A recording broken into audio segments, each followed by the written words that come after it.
दोस्तों, नया साल तो आ गया, लेकिन फितरतें खत्म नहीं हुई है। जी हाँ, आज मैं आपको दिखाऊंगा कि देखिए नए साल के मौके पर भी किस तरह से मुसलमानों को टारगेट किया जा रहा था। जश्न मनाने के लिए हर आदमी करता क्या है? हर एक आदमी अपने अपने तरीके से जश्न मनाता है। कोई नाचता है, गाता है, कोई परिवार के साथ समय बिताता है। लेकिन जिन लफंगों को सिर्फ यही अब दे दिया गया है कि उन्हें मारना पीटना, मुसलमानों से बदसलूकी करनी है, वो बाज कैसे आ जाए? तो पहली फुर्सत में एक मदरसे के अंदर घुसते हैं और बच्चों से मारपीट करते हैं। यही नहीं, और कई जगह भी इसी तरह की घटनाओं को अंजाम दिया। तो एक खबर यह भी है कि किसानों के मामले पर अब सरकार फंस गई है। कई सारी खबरें एक साथ आपको सिलसिलेवार तरीके से दिखाने जा रहा हूं। नमस्कार, मैं हूं प्राज्वल गौतम और आप देख रहे हैं the live TV. The live TV, सच सबसे आगे।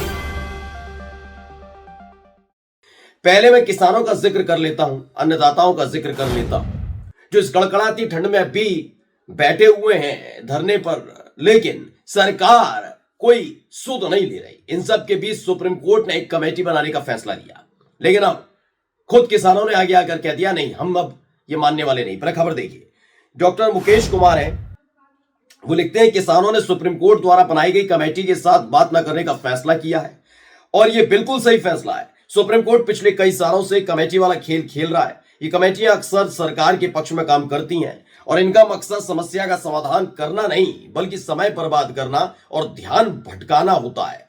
फिर सुप्रीम कोर्ट सरकार को निर्देश देकर क्यों नहीं कहता कि वह किसानों से बात करके समाधान निकाले? ऐसा करने के बजाय खुद क्यों कमान अपने हाथ में ले लेता है? यह सवाल उठाया है डॉक्टर मुकेश कुमार ने। पिछली बार में आपने कई बार देखा होगा कि बन जाती थी कमेटियां और उसके बाद वो बस बनी हुई है, बातचीत चल रही है, कोई समाधान नहीं निकला। अगर पिछली कमेटियों की भूमिका और उनका काम देख लिया जाए तो समझ में आ जाएगा कि सुप्रीम कोर्ट कर क्या सकता है और कर क्या रहा है। किसान आंदोलनों के सिलसिले में उसका सारा जोर इस बात पर है कि दलेवाल को कैसे अस्पताल पहुंचा दिया जाए और हड़ताल तोड़वा दी जाए, मगर किसान उसका खेल अच्छे से समझ गए हैं और उसकी दाल नहीं गलने वाली है, इसलिए कमेटी से बातचीत की पेशकश को ठुकरा दिया गया है। तो नए साल पर एक बड़ा झटका मैं सुप्रीम कोर्ट के जरिए सरकार के लिए मानूंगा कि सरकार को पूरी उम्मीद थी कि हम तो इनकी बात मानने वाले हैं नहीं।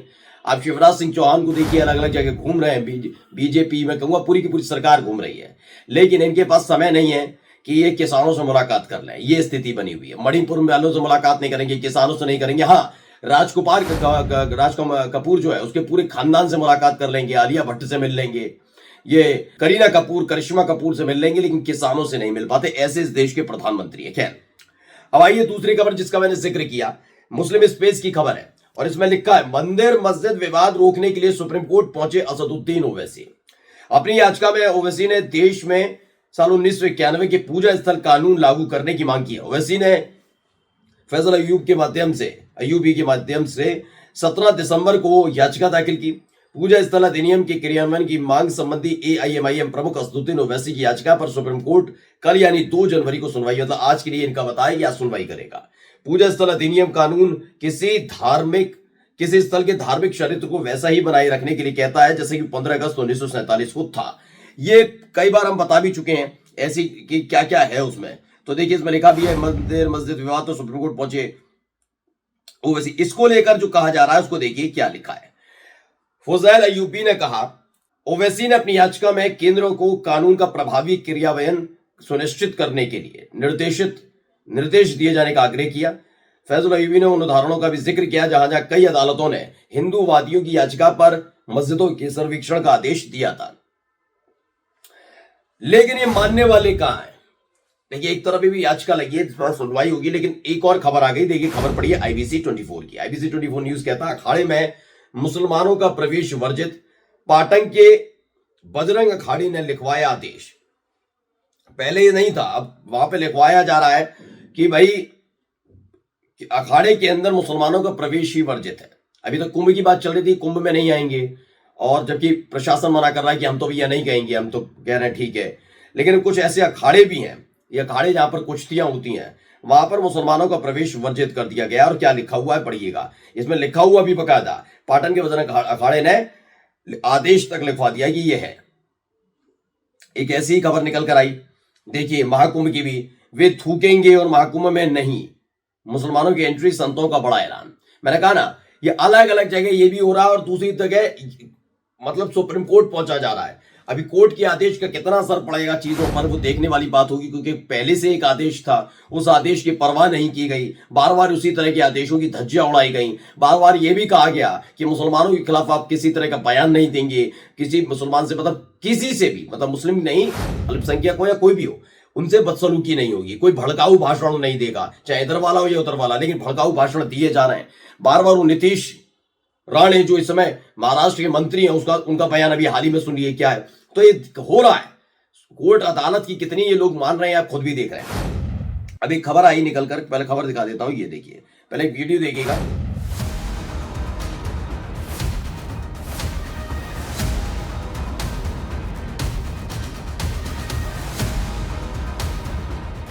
तो इस वीडियो में आप देखिए किस तरीके से कितने खुशी मनाई जा रही है। हो क्या रहा मैं आपको बताता हूं। अभी हाथ में बेल्ट है, आप समझ सकते हैं किस तरह के हालात हैं। अब ये कौन लोग हैं बता देता हूं। दरअसल इसमें है उत्तर प्रदेश के बरेली में मदरसा के छात्रों के साथ मारपीट। उन्होंने इस मारपीट का पहले वीडियो भी बनाया, उसको एडिट किया और उस पर जय श्री राम भी लिखा और फिर उसे इंस्टाग्राम के जरिए वायरल कर दिया। यानी मैं कह रहा हूं ना, आप कितना ही सुप्रीम कोर्ट किसी भी अदालत चले जाइए, कोई अदालत का जो फैसला है वो कितना ही लोग मानने के लिए तैयार है। समझिए कहां की खबर है, उत्तर प्रदेश के बरेली, क्योंकि जानते हैं अदालत कार्रवाई करने नहीं आएगी इन पर कार्रवाई करेगी पुलिस, और जब पुलिस तभी कार्रवाई कर पाएगी जब सत्ताधारी दल के ये सपोर्ट में होगी चीज। यानी कि भारतीय जनता पार्टी जहां जहां है वहां ऐसे गुंडे लफंगे मवाली खुलेआम इस तरह की घटनाओं को अंजाम दे रहे हैं। किसी से छिपा हुआ नहीं है, किसी से छिपा नहीं है, खुले तौर पर यह हो रहा है काम। उत्तर प्रदेश के बरेली में मदरसा के छात्रों से मारपीट का ये वीडियो आने के बाद अब आप सोचिए किस तरह की एक्टिविटी है। आराम से वो मारपीट कर रहे हैं क्योंकि उनको पता है कल परसों 4 दिन बाद जब भी कोई घटना घटेगी वो उनके खिलाफ कोई कार्रवाई कर नहीं पाएगा। अब आइए अगली खबर जो ईसाइयों से संबंधित है। दरअसल हर बार आपने वैलेंटाइन डे के नाम पर ईसाई समाज के लिए या क्रिसमस पर तो खास तौर पर आपने सीधे सीधे टारगेट किया जाता है। क्रिसमस के मौके पर कई वीडियोस भी हमने आपको दिखाई थी, कई खबरें दिखाई थी, कैसे सेंटा की ड्रेस पहन के जोमेटो वाला डिलीवरी बॉय जा रहा था तो उसे रोका जाता है, उससे उतरवाए जाते हैं कपड़े की तूने क्यों पहन रखे, तू तो हिंदू है। ये सारी हरकतें हो रही हैं। अब इसको लेकर डॉक्टर मुकेश कुमार ने बताया चीज, क्या बताया, 400 ईसाई संगठनों ने राष्ट्रपति मुर्मू और प्रधानमंत्री मोदी से ईसाइयों पर हो रहे हमलों को रोकने के लिए कहा है। उनका कहना है कि क्रिसमस के दौरान उनके कार्यक्रमों पर दर्जनों हमले हुए हैं। ईसाई संगठनों ने मुर्मू और मोदी को लिखकर सही किया है क्योंकि असली जिम्मेदार यही है। मुर्मू अपनी खामोशी और निष्क्रियता से इसको बढ़ावा दे रही हैं और मोदी का तो परिवार ही इन हमलों में शामिल है। ये दावा किया गया है कि भाई जिस तरह से हमले हो रहे हैं, तमाम चीजें हैं, इसको लेकर अब जागने की जरूरत है। और ये सिर्फ राष्ट्रपति से नहीं, द्रौपदी मुर्मू से नहीं, प्रधानमंत्री नरेंद्र मोदी साफ साफ कह दिया गया है। कम से कम इस चिट्ठी का असर आप कहेंगे क्या पड़ेगा, ऐसे तो बहुत सारी चीजें हैं। देखिए जब इस तरह की चिट्ठियां लिखी जाती हैं, इन सब होता है तो यकीन मानकर चलिए इस पर वैश्विक स्तर पर बहुत असर पड़ता है, क्योंकि अभी तो एक ही साल भी नहीं बीता, अभी प्रधानमंत्री बने, 5 साल रहने का इनका पूरा मन है। अब मानकर चलिए ये 5 साल यहां पर रहते हैं और ऐसी चिट्ठी का असर तब देखने को मिलेगा जब किसी ईसाई कंट्री में नरेंद्र मोदी साहब जाएंगे, वहां इनको जवाबदेही तय हो जाती है। क्योंकि ईसाइयों के साथ जो कुछ हो रहा है पिछले 2, 4, 5, 6 साल में तो ज्यादा बढ़ गया है, उस पर कभी भी चिंता व्यक्त नहीं की गई। हाँ, जुमलेबाजी बहुत की गई और इसी को लेकर अब यह पत्र लिख दिया गया है। नमस्कार। द लाइव टीवी, सच सबसे आगे।